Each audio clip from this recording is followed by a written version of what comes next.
Hey, everybody. Welcome back to High Vibe It. We are so excited to have you here for another high vibe episode of your favorite show. Hopefully, your favorite show. We have a very special guest today.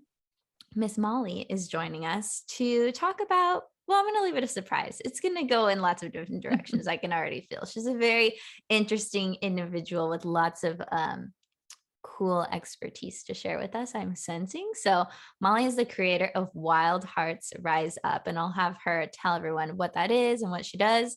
And then we'll dive into today's convo, which will hopefully be really empowering, inspiring, uplifting, or just clarifying and enlightening. So Molly, thanks for being here. Hi, thanks for having me. Yeah, So we're excited excited. to talk to you.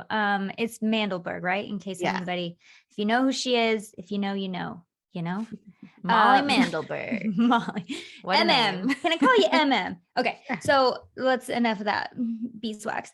Molly, I'm so excited to talk to you. Why don't you give us a little tidbit about just kind of introduce yourself in terms of your work and what you stand for and really who you are. And what my favorite part is how you got into this awesomeness. Yeah, well, it's a long and winding road. Wild Hearts Rise Up is the name of my business. I mostly work with spiritual women, entrepreneurs, coaches, healers, holistic practitioners, people who trade in wisdom and guidance. And even though they're amazing at what they do, they often struggle to talk about what they do or to show up online and get visible or to craft their messaging or their content in such a way that they can have the business and the life they really want to have. So I help them to craft that deep work into inspiring content and hot copy, and also master the technology tools and the inner game strategies so that they can show up powerfully and reach their people. A lot of times that looks like people who have been serving clients one-on-one and are ready to level up to group programs and online courses. But overall, I work with conscious leaders who want to make a bigger splash, and I help them figure out how to do that in a way that works for them. So that's like the majority of my business. That's what Wild Hearts Rise Up is all about. I also have launched a program called Peace with Money, which is for anyone just ready to master their inner dialogue around money, their relationship to money, to create a sense of peace, whether they have a lot right now or whether they have none right now, to just totally reprogram what our relationship is to money in our lives. And that's been really fun the last year. I run a couple podcasts. I live the hashtag van life. And I make art. I do a lot of things. And to answer your question about how I got into this, I think from a young age, I had a passion for following my curiosity and showing up to learn something I was interested in.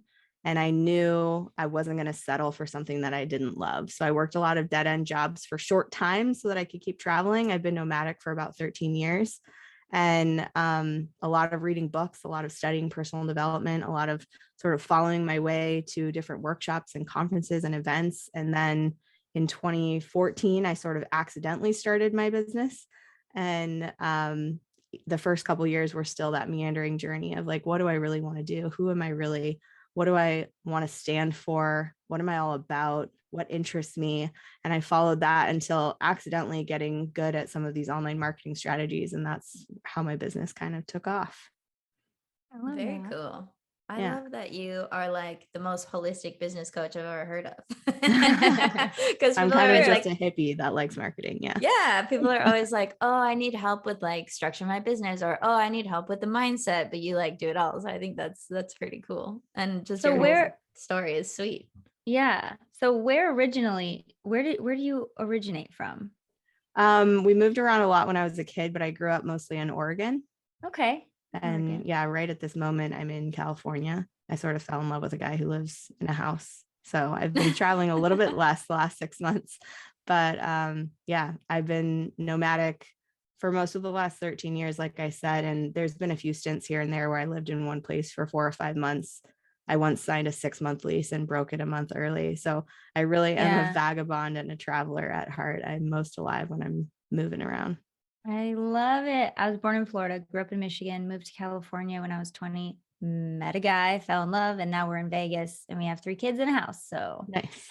and then Kelsey's from California, but she's lived in Ohio and now north or south. I can never remember.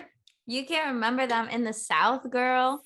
Well, North Carolina is still technically in the It's South. still I just can't remember if considered it's the South South, Carolina. even though it's kind of the middle South. She's in the Carolinas is all you need to know. Nice. So, but I bought all the books for like work your way around the world. I was going to go to Europe and like live and off of like tips, you know, whatever cash. And then I just didn't. And I've always thought like, oh man, you're living my dream right now. But to be fair, I'm still doing it. I just have to bring 3 kids with me, but we're Yeah. going. It's a little bit harder, but you can definitely still We're do it. doing I it. love that. Yeah. That's so cool. I love the free spirit. I love the traveler at heart. Let's talk about, can we just dive right into it? Because before we started recording, she mentioned, listen, I talk about 2 things. I talk about business and I talk about waking up from the matrix. And my ears were like, oh, let's talk about that. So talk to us about that. Where did you get into this idea? Because I know it's different for everybody, how they come into contact with this idea of like, wait a second, we've been lied to. Wait a second, reality's not real. Time is fake. What? So what is that? What was that like for you? And I guess it's a process of awakening, but what does that look like? Totally. And it has been a process. I was fortunate enough to be born to a pretty far out mom. I wouldn't even call her a hippie so much as just a very cosmic and spiritual Transcendent being. Yeah. And she's an amazing writer and has a wildly successful career as a screenwriter and now playwright also.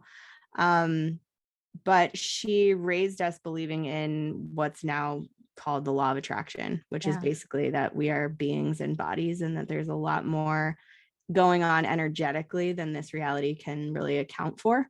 And so I had those for answers when I was asking questions about life and humans and people and how this works and who am I supposed to be and stuff. Those were the kinds of answers I was getting, that we can have anything we want, we can be anything we want, and it's a matter of just lining up to that truth. So when we all rebel against something in our adolescence, I didn't have a whole lot really to rebel against, but I had my own journey of knowing what was true or what I believe is true and wondering why, if that's true, why isn't my life amazing right now? Why am I still struggling to be happy? Why am I still incapable of being in a healthy relationship? Why am I still unhealthy or poor or whatever? Not poor, but starving artist archetype was very much who I used to be. And so it took a long time to start actually walking that path and recognizing, if I take the time to master my mind and to cultivate this inner world and align with these truths, then my life will change and look different and evolve into something greater. And so it's been a process of walking that talk and actually learning what I need to do to line up to that vibration that allows the things I desire to show up in my life. But that's definitely how I created this business. It's how I created van life and my beautiful home on wheels. It's how I created the relationship I'm in right now and, the health of the physical body that I'm living in right now. And talking about it and sharing it with people is, I think, one of the ways that it's easier to tap back into it. I actually did an episode on this on Reveal the Game of Life with my co-host Chris called The Circuit. And it's about that channel of energy that we are all capable of tapping into. The more that we align with it, the stronger it gets, but also the more that we become the channel for it to move through us, the higher we get from it. So it's like getting to actually share this message with people and actually putting a podcast together or being on shows and talking about it, or even just having a conversation with a friend that's about possibilities, that's about consciousness, that's about what we're actually capable of and what we want to create next and what's possible here, that we get lit up by that. And the more we do that, the more we're in that high flying zone, that we're in that magnetic state. And I think that's one of the real fun ways to turn it on. It's so true. And it's funny because like in high school, I used to think of it this way, not necessarily with law of attraction, but it works. Where like, if you're studying for a test, I always wanted to be the one quizzing someone because then I would learn it so much easier than if someone was asking me the questions. So it kind of works in that way too. Like if I'm telling you and I'm teaching it and I'm telling someone about it, I remember things. We just did an episode like this too. I'm like, I know this conversation, we're going to say things I need to remember, and I'm going to say things that I need to remind myself of too. So it's so funny how that works, but it really does, talking about it, the more you connect with it in whatever way that looks like, it's kind of like a nice, happy byproduct where you kind of get the benefits as well. So you talked about like a crisis, or not a crisis. I said that word. You didn't say that word. Or just like a rebelling against, or in terms of this law of attraction thing. What was it that you found, or that you remembered or learned in that time where you wish you knew before, or maybe you didn't, but you know what I'm trying to say? Something that you were like, oh, okay, that's why. Let me put that into practice then. Yeah, I mean, the things that stick us the most are where we've concluded that we are, or that reality is a certain specific way. That when we get into a conclusion, that everything solidifies and that change is harder to come by. So for me, I grew up like many spiritual people have a lot of trauma or big life events that we have to overcome. I had my fair share of those growing up. And I made some things true about myself that were very much sticking me, that I'm unlovable, I'm unworthy, I don't deserve to be here, I don't belong here. And I was depressed and suicidal, and I was, self-medicating in many different ways, and just trying to cope with these truths of these quote unquote, if somebody's just out there listening, I'm putting air quotes about huge air quotes on this one. These decisions I had made about myself and my life that were very limited, and that were stifling, and that were fucking hard to live with, and that those had to somehow be broken through. And for me, the first, I'm a proponent of entheogens. I don't know if you guys are into that. We're talking about psychedelics. I had my first psychedelic experience where I sort of got that a lot of what I thought was true might not be true. And it took that experience for me to be like, okay, wait, what is the reality I actually want to be living in? What do I really believe in here? And is it possible that all that stuff that I've made true about me and my life is actually just optional? It's something I could just as easily not believe in. And who would I be if I didn't believe in that? And who would I want to be if none of that stuff was true? So I started having the ability to question stuff. And it was, still is a long journey to like actually adopt things and embody them and live your life in that way. And there's been so many tools, so many transformational experiences and events that I've gone through. I can't necessarily like quantify all those lessons in a 45-minute episode, but some of the best tools that have worked for me, number one, is just reading books that inspire you, reading books from people who have gone further down this path than we have ourselves. Access Consciousness is a set of tools that has dramatically changed my life, which is all about this. It's how do we question things? What questions can we start asking to create more possibilities in our lives? And what have we bought as true about this reality, about ourselves, that might not be true? And when are we willing to actually just control, alt, delete all that stuff and create something totally new that's never been seen here before? So yeah, did that answer your question? I think it does, and so many more. And it makes us want to ask a million more questions. But I think this is awesome because it goes right in line with like breaking out of the matrix, right? Because I feel like breaking out of the matrix involves aligning with your truth, and then you just live your truth, which is not necessarily a part of the matrix. Like if the matrix is what society says is right, what your parents say you should do, what everyone else is doing, like to align with your own truth and follow that, you don't have to rebel against anything. You're just going in your best direction, which is honestly like a path of least resistance in some ways, even though obviously it's going to be challenging. It's going to be uncomfortable. You're going to have to come up against some like limiting beliefs, like you said, and stories that you have convinced yourself are true. And it's so funny because on the last couple of episodes, we keep coming back to this theme of like assigning meanings to things that are super disempowering. Like it's so debilitating to truly make yourself believe that like you're not worthy, or that you don't deserve that, or you're not lovable because that person left. And like usually we create these stories from a more childlike mind that's just trying to make sense of things. And it's better to make sense of something in a negative way than to have no sense at all. So we Right. create these negative narratives and then we hold on to them for so long. And then by the time we're like waking up thinking, oh, maybe I can question this, you're like, dang, I made that when I was 7. Now I'm 27. I've been living that story for 20 years. Like, woo, today's the day we get out of here. So I definitely resonate with everything that you're saying. And I think it's so, so, so empowering to question these stories. And the only way you can question them is to become conscious of them and aware of them. Be like, oh, didn't even know that I thought that about myself. Yeah, totally. Yeah. And it is the same as the movie The Matrix, which is kind of why we use that. It's like at some point you realize that life is just as easily an illusion as a reality that's true and real that we buy into. And if you see it as an illusion, then all the chips fall down. The card house is now, dematerialized, and you get to decide what you want to create in that space instead. I think the older I get, the more I realize I probably should watch The Matrix. Oh gosh, yeah.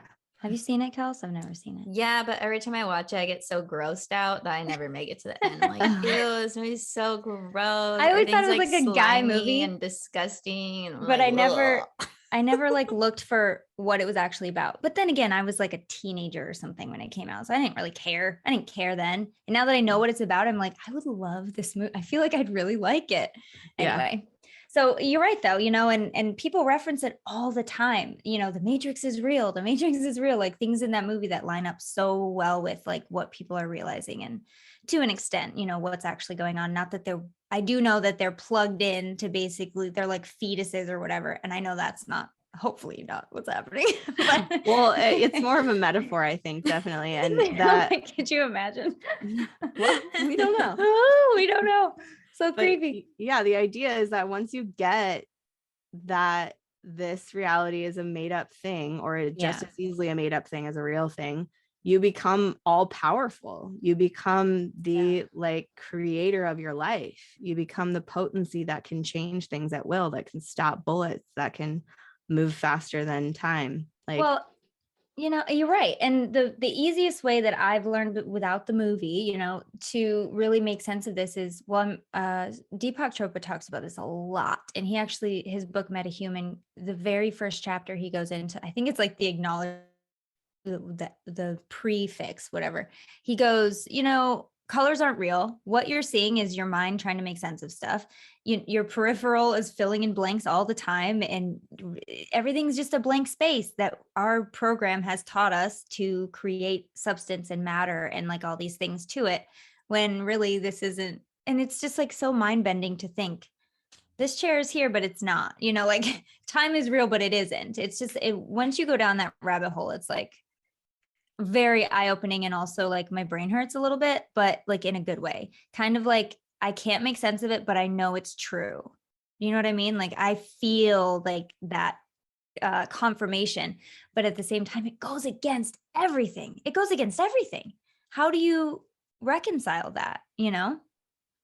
I mean, yeah, the dissonance is confusing because everybody else around you is still plugged in. So it's like, am I crazy? Am I the only one who sees that none of this might, it might all not be real?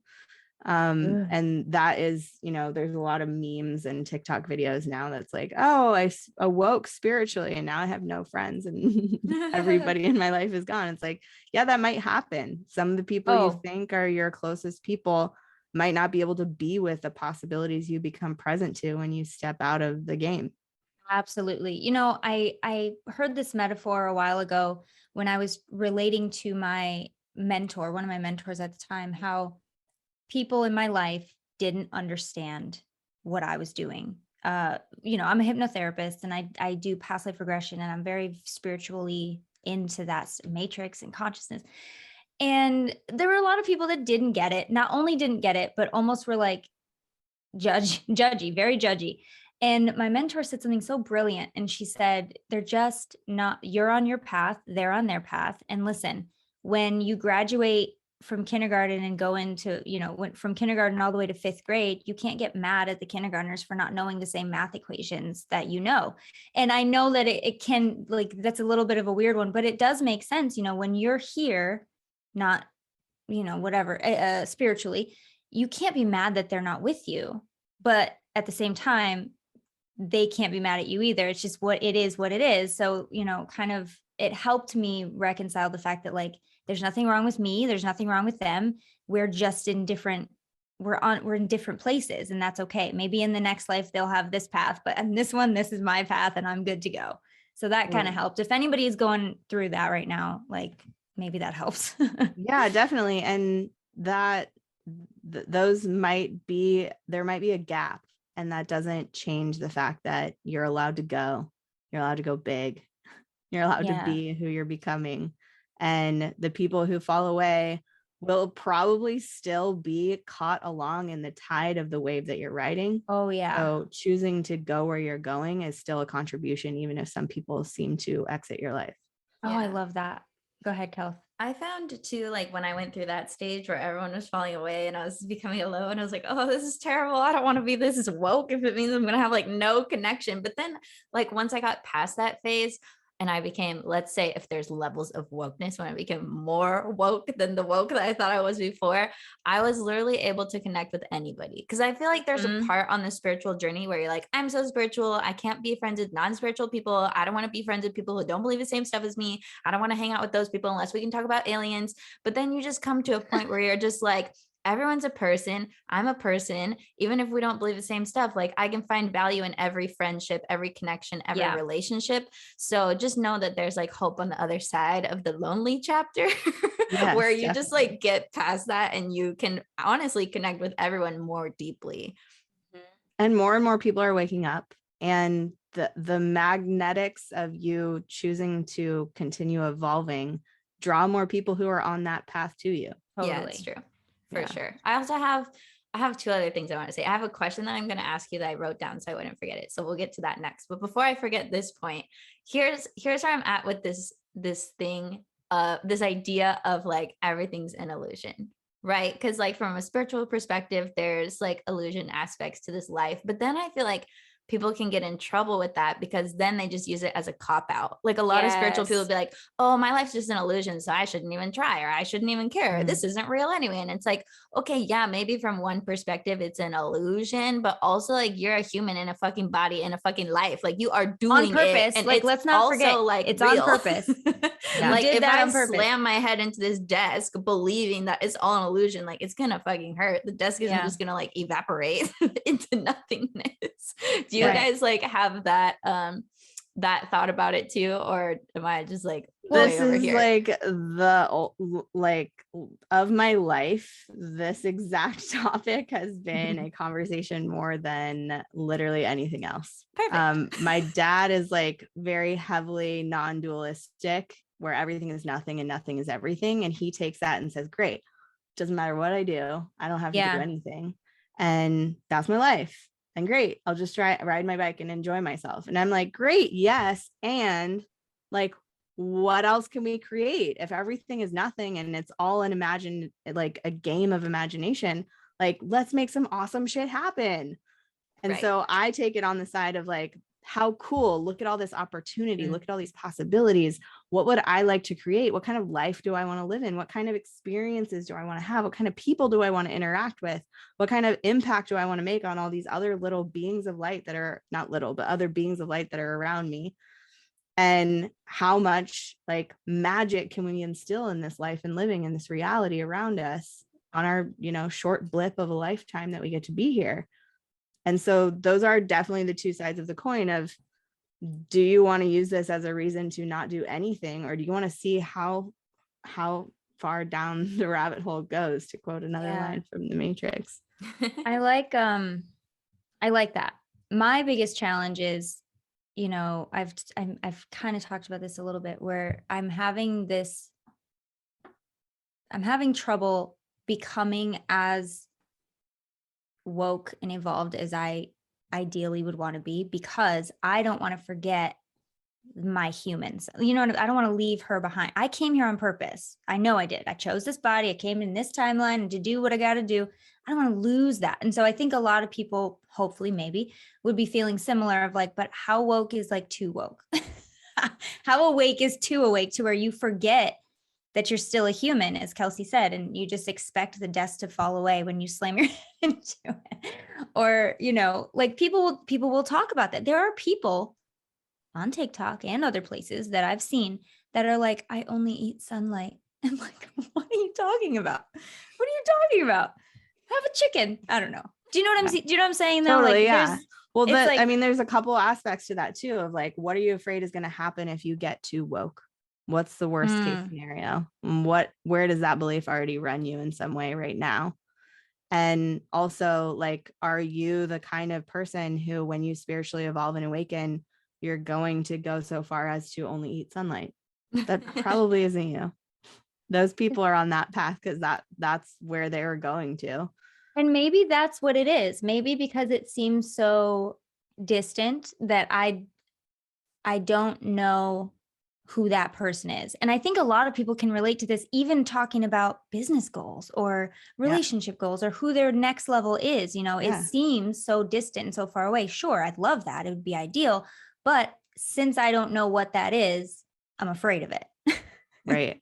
Well, a good question for that is, who would I be that has that? Like, who would I be with $1 million in the bank? If I can't even imagine who I would be there, that doesn't mean that possibility doesn't exist for me. It means I haven't given it any attention yet. Yeah. I haven't thought about that. I haven't played into that future reality, that possibility in my life. So yeah, if I wake up too far, am I going to be spending too many hours meditating and tapping into cosmic love and not enough hours playing with my kids? I mean, you'd have to go towards that direction and see what the happy balance is between the meditation and the kids. That's Maybe true. It's not like you're going to wake up one day and just be eating sunlight. There's a lot of steps in between that you can get off at any stop. Nothing wrong with eating sunlight. If you're That's what I was going to say. Like, no hate to anyone who has a full diet of vitamin D. Like, I love that. That's great. I just don't know. I don't know about that. But yeah, I mean, that is so true, that unknown is scary. Yes. Undeniably, we not knowing what's coming, what's happening next is scary. It's uncertain. There's also the same part of the brain that experiences fear is the same part of the brain that experiences excitement. That's right. I knew you were going to say that. Maybe there's actually an enthusiasm in you to go find that next step or that next path or that next, level of yours. And it's as exhilarating as it is terrifying. And the only difference between anxiety and excitement is the meaning we give it. That's it. They feel the same. The emotion is different because of whatever emotion you're giving it, which is interesting. And it's possible that the more we're willing to wake up and show up and be in that energy and space, the better life will get, not the worse. And even when bad shit happens, you'll be a different kind of person dealing with that. Yes, very important. Hey there, we hope you're enjoying this episode so far, but if you want to listen to the whole thing, we're going to invite you over to our podcast. Either search for High Vibing It on iTunes, Spotify, wherever you guys listen to podcasts, or even better, if you want to watch the extended video version of this episode that's even longer than the actual podcast itself, head over to our Patreon at patreon.com/highvibe. Lindsay, tell them what's awesome about the Patreon. Patreon is where we have all of our extended episodes. As Kelsey said, we have it on video, so you can actually see the things that we're talking about. Sometimes we have visual aids, and it's nice to know what we're talking about. We also have hangouts that we do sometimes that are exclusive to Patreon people. And you can get started with all of this and bonus content and everything that we have only for the Patreon people for as little as $3. I think it's $3.33 a month.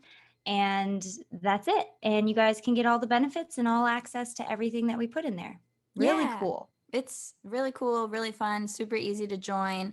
And you guys don't even have to do that to finish this episode. If you're like, screw it, I don't want to pay any money, I just want to hear the rest of this episode, go to our podcast, High Vibing It, search for it wherever you listen. It's totally free. Either way, enjoy the rest of the show wherever you choose to enjoy it. And we will see you guys next week because we do a new one every week. Adios. Bye.